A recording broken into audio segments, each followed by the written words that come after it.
Imagine waking up one Saturday morning groggy from a long week and realizing you're living in a place where the grass police patrol harder than the actual cops. I'm not kidding, where I live, a single rebellious blade of grass is apparently an existential threat to suburban order.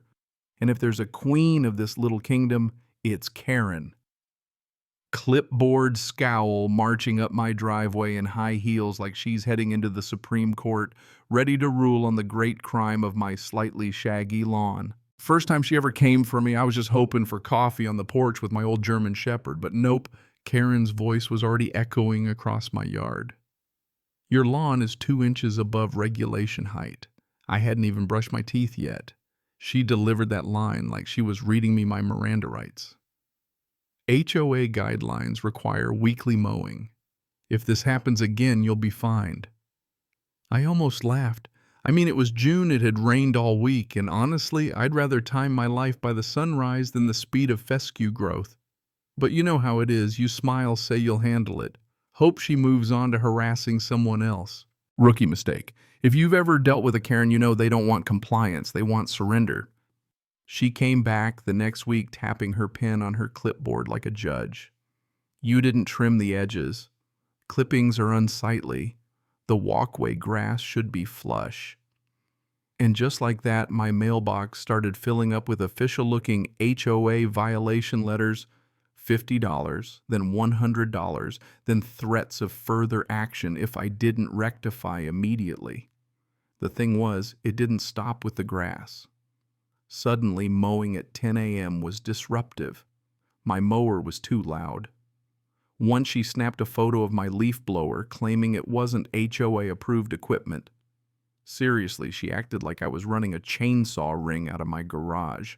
And the neighbors? Oh, they loved the show. Some whispered, "Hang in there," when Karen wasn't looking. Others openly sided with her, hoping she'd leave them alone. Most just watched from behind their curtains like it was a live soap opera, Suburban Gladiator. I tried to play along. I mowed every Saturday, bagged the clippings, even swept the sidewalk. But it was never enough. Karen was always watching, always waiting to pounce. She started snapping photos for the records. It was no longer about the grass, it was about control. And well, I'd been picked as her personal project. The breaking point. Hottest Saturday of the year. Air thick as soup, sweat pouring down my back. My dog sprawled in the shade. Karen's there, hands on hips, calling out, "You missed a spot by the fence." I kept my cool, but inside I was one sarcastic comment away from going full nuclear. Then she hollered, "And don't forget, bag everything. HOA won't tolerate clippings." That night I snapped. Not in the lose-it way she hoped, but in a different way, the way that says, okay, game on. I sat at my computer, 2 words in the search bar, artificial grass. Turns out there's no rule in our HOA bylaws that says lawns have to be natural. Just green, well-maintained, and consistent with neighborhood standards. Artificial turf fit the bill, and as a bonus, the county encouraged it for water conservation. Karen wanted perfection, I'd deliver it, but not how she expected.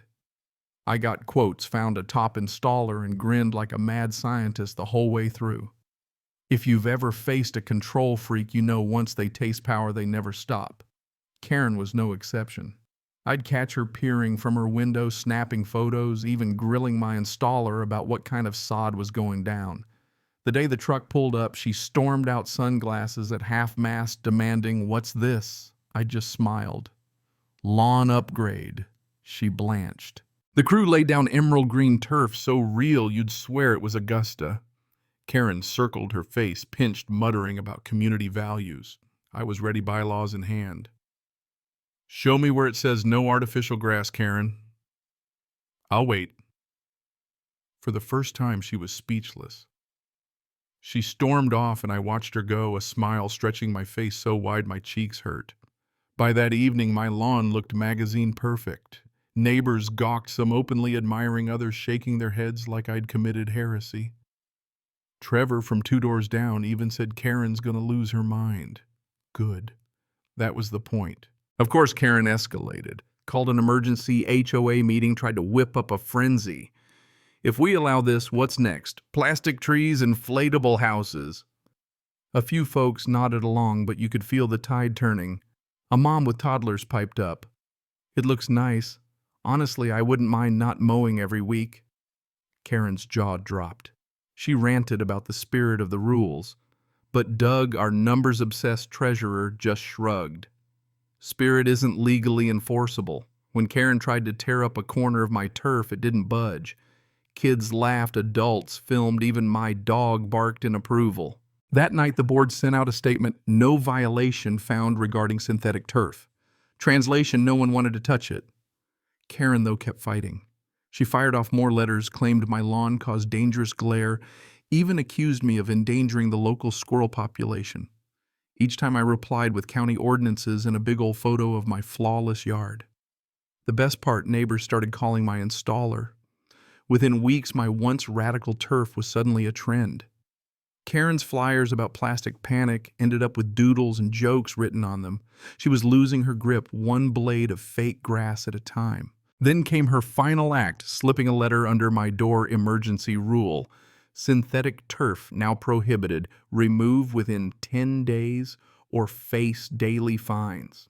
It was a tantrum disguised as policy. What Karen didn't realize is I'd read those bylaws so many times I could recite them in my sleep.